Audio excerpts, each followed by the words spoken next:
Before I give my message for today, I just wanted us to share a song together, and it's from Casting Crowns, and it's called Love Moved First. The scene was set at the side of Lake Galilee, and Jesus was about to teach, but the crowd were pressing in on him, if you like. They wanted to touch him, and by that it means they were wanting more from him than just teaching. They were actually wanting healing from all the things that were affecting their lives. They were not happy because of the persecution that was going around, and they were desperate for something. And Jesus reached out. Love moved first. He was moved to compassion. He was moved to care, and he was moved to heal before he did what he was intending doing. And the crowd were determined, but more so Jesus was determined and showed his limitless love that is available for each one of us. So as you listen or join in with this song, just remember that God's love reaches far deeper, wider, higher than we can perhaps ever imagine. And sometimes we have to be determined to seek it and stick at it until we realize it.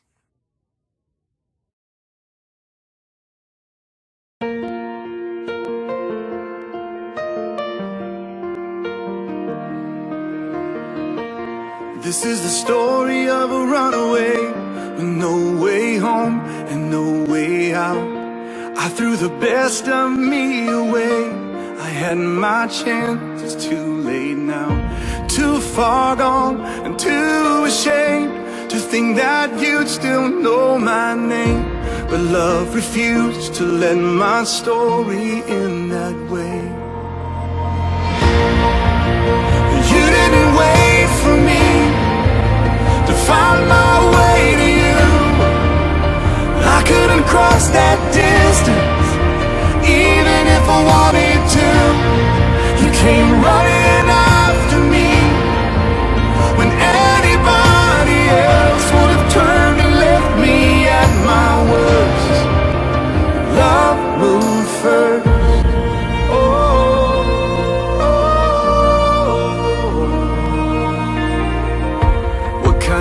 Grace, relentless grace, would chase this rebel down, crawl into this prisoner's cage, take my hand and pull me out. You knew I couldn't make the change, so you became the change in me. And now I live to tell the story of the God who rescued. You didn't wait for me find my way to you. I couldn't cross that distance, even if I wanted to. You came running after me when anybody else would have turned and left me at my worst. Love moved from the throne to the manger, from the manger to the grave. Your cross is the proof that love made the first move. From a grave meant to keep you to a stone rolled away. Your cross is the proof love made the first move. I remember where you found me. I'm amazed by where I stand. Your cross is the proof that love made the first move. You didn't wait for me to find my way to you. I couldn't cross that distance, even if I wanted to. You came running after me when anybody else would have turned and left me at my worst. Love moved first. Oh. love moved first.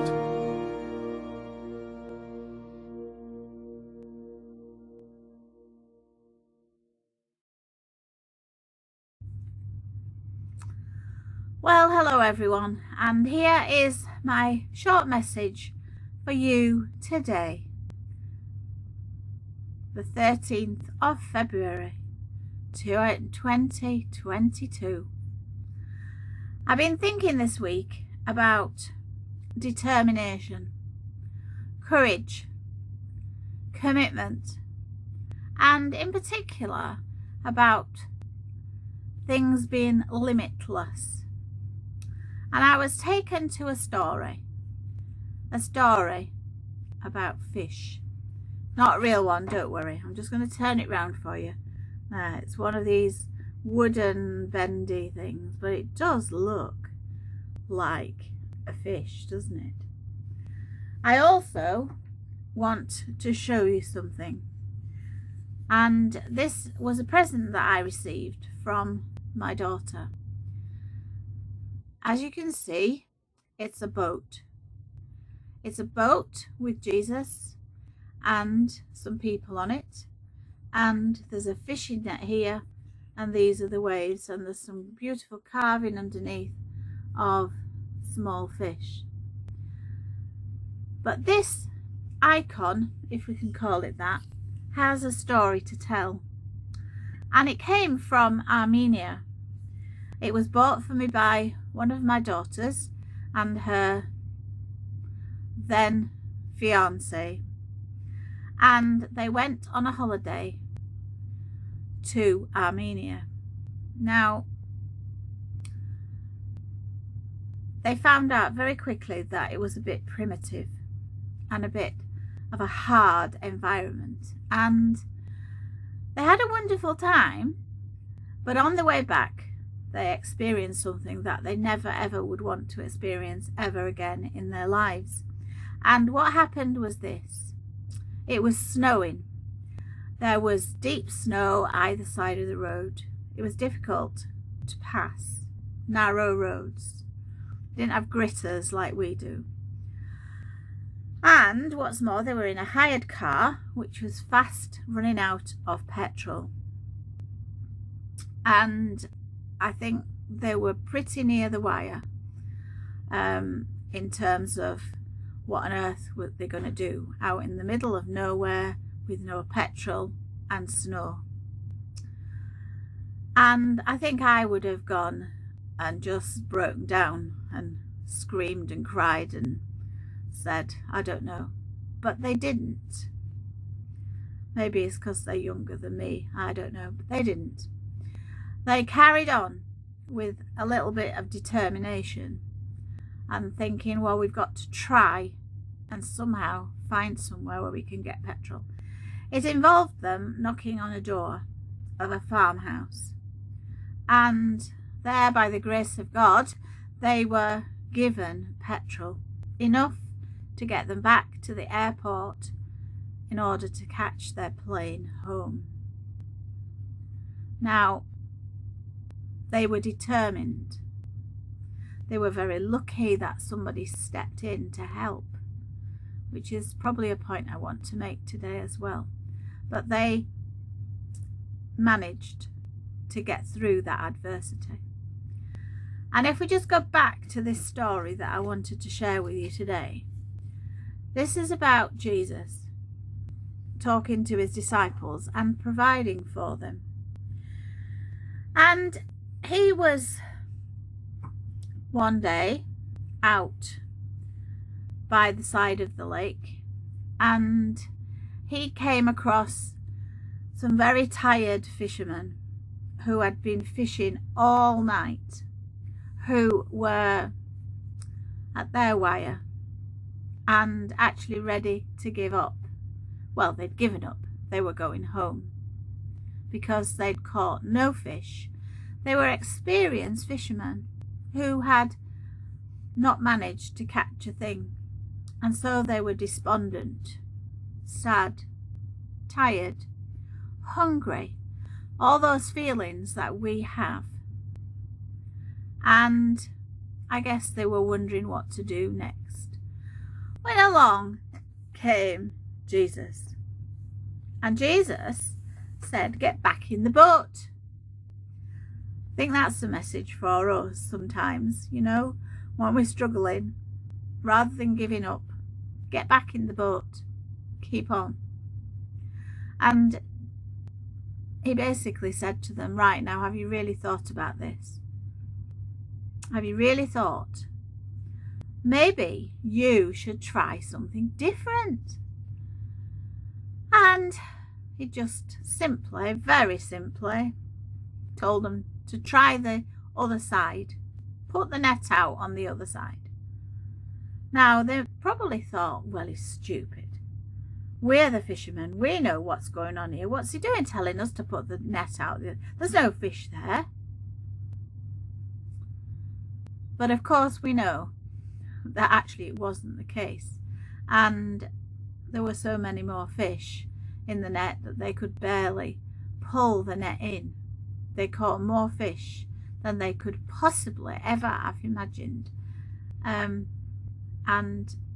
the rest is history. Now, I think the point that I want to make is that if we are encouraged to maybe try something different by God, then actually God will help us succeed. I also think that if we feel that we failed and we're really struggling because of that, we mustn't be afraid to listen to somebody and to ask for help. And I guess that's what they did.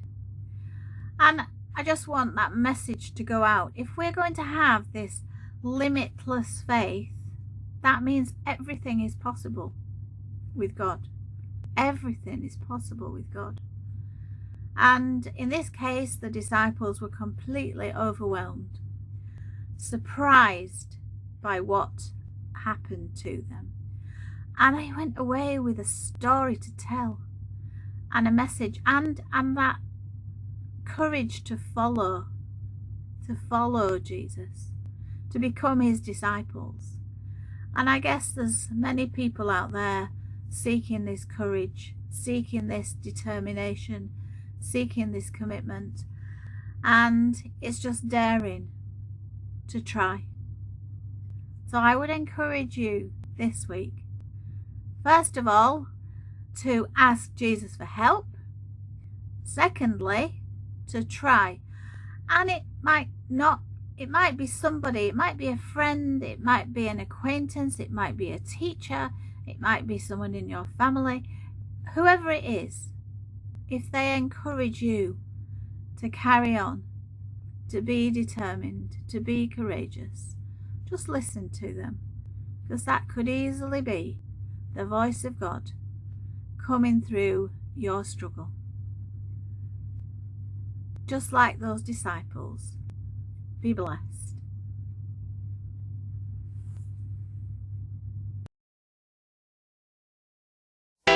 I'm saying goodbye to any limitation. I'm saying hello to the God of all creation.